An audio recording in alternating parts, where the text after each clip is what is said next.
Some details of the battle in the Belgorod border area are emerging. Russian media reports that the Ukrainian army, realizing that its plan to capture Demidovka and further advance deep into the territory of the Belgorod region, successfully decided to shift to another vector of attacks to the settlement of Popovka, located in close proximity to the state border. According to the MASH portal, Ukraine sent a Special Forces strike group to this direction, similar to what happened in August 2024. In this case, again, according to MASH, the attack was carried out by up to 150 militants. The number of border guards of Russia who initially resisted such an invasion is noteworthy, 10 people.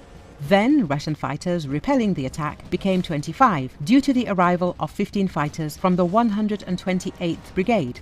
MASH writes that the battle at the border lasted almost a day, and that Ukraine constantly threw groups of up to 45 people to storm the positions of Russians, supporting them with fire, including from tanks. MASH says, on average, there were 5 Ukrainian fighters for every 1 Russian soldier. It is said that, as in the situation with the Ukrainian invasion of the Kursk region, questions arise, and not about those who found themselves on the front lines. Russian top war media outlet writes, one of the main questions is why, against the backdrop of the Ukrainian onslaught on the Krasnoyarsk region, which has been going on for several days now, the situation was reduced to the fact that the enemy was confronted by only 10 people.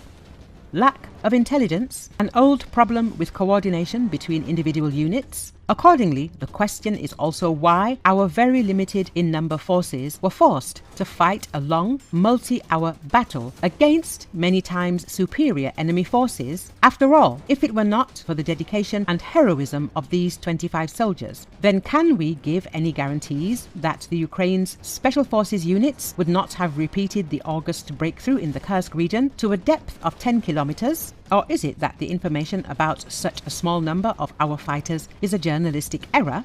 In any case, I would like to hope that conclusions were drawn from the enemy's Kursk invasion, and that the situation when ours have to hold the line against an enemy that is 5 to 6 times larger in numbers will not be repeated.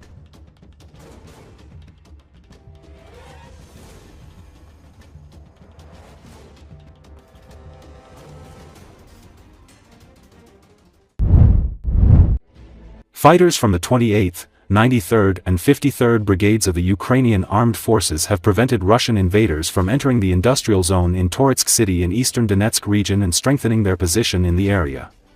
The invaders, who were advancing in small groups, were intercepted by drone operators of the Gurza unit. The invaders who wanted to advance were first targeted by drones.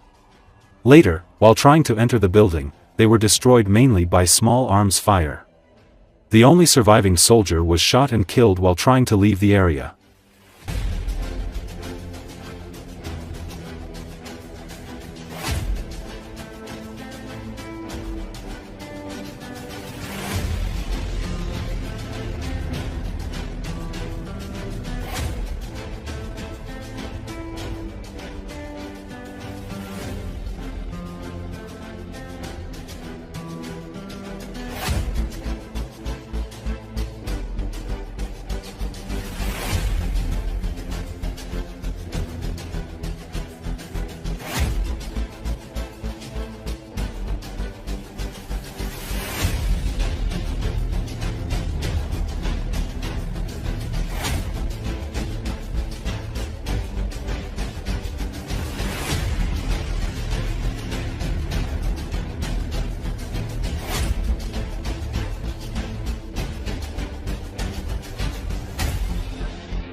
Ukrainian military penetrated the enemy's defense, demined, and entered within 1.5 kilometers in the direction of Demidovka in the Belgorod region of Russia.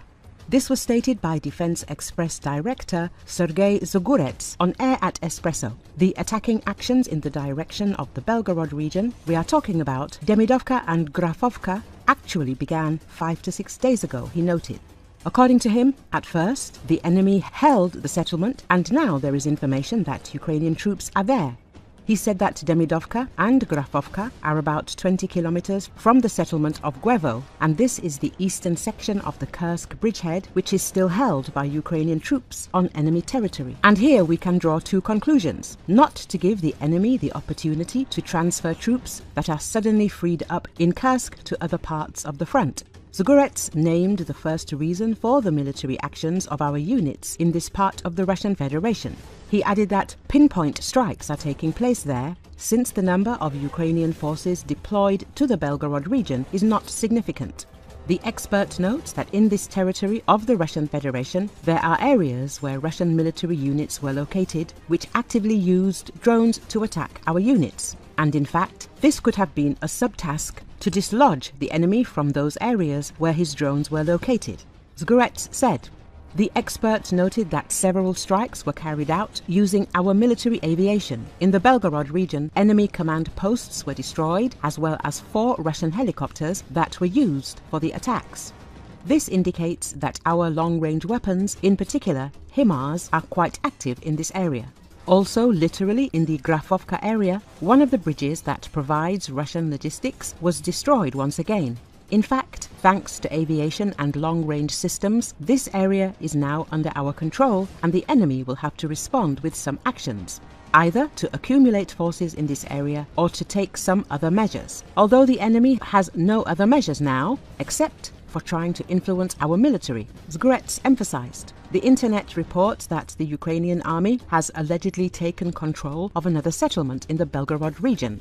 Russian war correspondent Vladimir Romanov, who runs the Telegram channel Romanov Light, wrote in the evening that the Russian army had lost the village of Popovka, located in the Krasnoyarsk district of the Belgorod region. He had reported the beginning of the offensive on this settlement in the afternoon. Popovka, Krasnoyarsk district, Belgorod region, territory of Russia temporarily occupied by Ukraine. The settlement came under the control of the armed forces of Ukraine. As media reported on March the 18th, the Russian Defense Ministry accused Ukraine of attempting to disrupt negotiations between Russia and the United States of America by attacking the Belgorod region. At that time, the Russian Federation announced an attempt by the Ukrainian armed forces to wedge in the direction of 2 settlements in the region. War correspondents wrote about the successes of Ukrainian fighters and the losses of the Russian army. On the evening of March the 23rd, Russian bloggers announced that the village of Demidovka had come under Ukrainian control. It is worth noting that the General Staff of the Armed Forces of the country did not announce any new operations on Russian territory.